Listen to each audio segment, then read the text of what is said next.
Hi, everybody. I hope you're well today. I've just come back from seeing a dear friend who's acutely unwell in hospital. And for some reason, that situation has prompted me to talk about the matter of what people say when you're clinically depressed. Apart from the fact that you've got a lot of crazy stuff going on in your own head and you want to snap out of it, feel better, or not, as the case may be, sometimes because you're so entrenched in it, enmeshed in the triggers of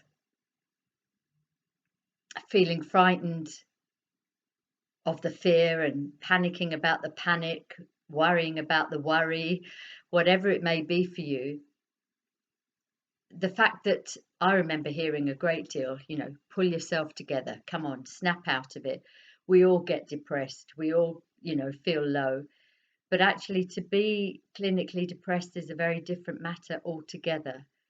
However, different personalities respond differently. I realize that now. And if you are prone to worrying anyway, it doesn't help, or overthinking. But what people say counts for a great deal because, pull yourself together. What does that mean? You're not a piece of string tying yourself up in knots. I mean, that's probably a better one. But to pull yourself together, most people, if it was that easy, they would, believe you me. Anybody in their right mind perhaps would. So generally, I think in society, we need to be careful about what we say. I can understand if it's family, friends, as was often in my case, because people want you to feel better, to live a good life. However, that puts a lot of pressure on you for people to keep saying, pull yourself together. Are you over your little problem yet? Come on, snap out of it. You've got so much to look forward to. It's a difficult one to balance.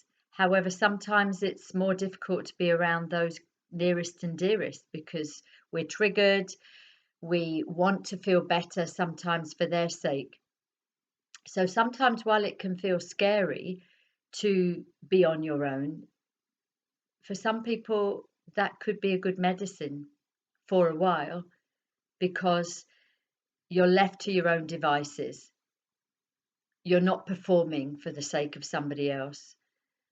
You're not trying to think positive when your mind can't stop thinking in the first place and it's just entrenched and enmeshed in all those feelings of, panicking about the panic and thinking you should feel this and you must think that and what are people going to say and so on and so on.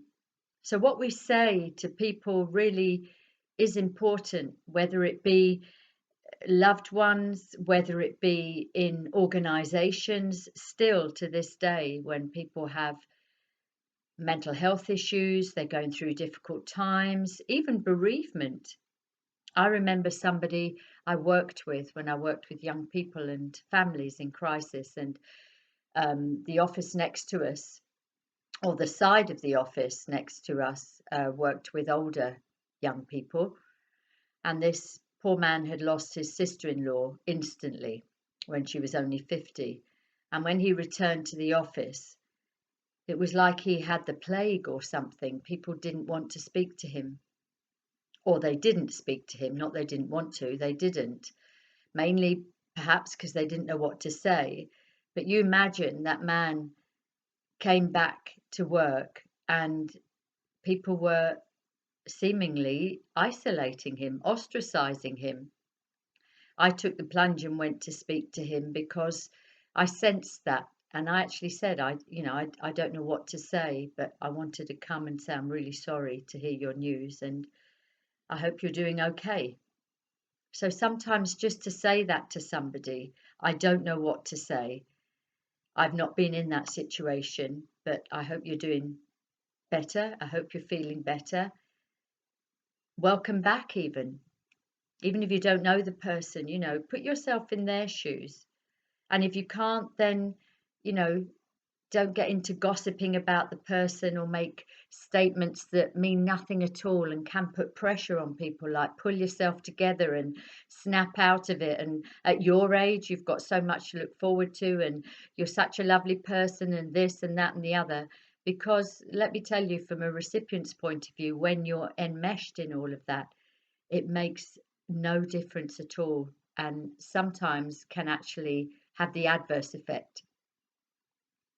Now, that said, use your senses wisely, because if you know that person well, and sometimes a bit of tough love is necessary, that can actually work.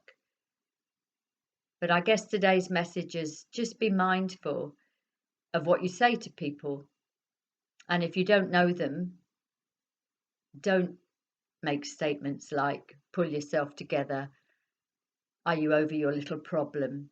You know, it can be very patronizing. So sometimes if you don't know what to say, it's best to just say that. I don't know what to say. I've never experienced that. Equally, I know how you're feeling when clearly you don't.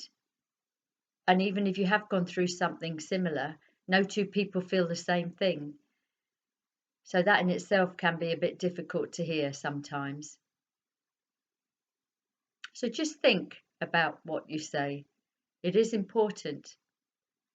And for anybody going through that, if you are surrounded with a great deal of those kind of statements, maybe back off for a bit, maybe just try and instill some boundaries so that you have a bit of time to yourself. And when I look back, I always wanted to feel better, not to necessarily feel ecstatic, happy, positive, just to feel better than I did. So exercise that will that I believe we all have inside of us. We just need to wake up to it and exercise it, even just a little bit every day, and increase it. And if you do want to feel better, then start with that, and things will open up to help you, as long as you start helping yourself and take that step as well. So yes, be mindful of what you say, be mindful of what you're listening to, and exercise that will, just like any other muscle. It needs to be worked. Hope that's helpful. Have a good day and speak to you soon. Bye for now.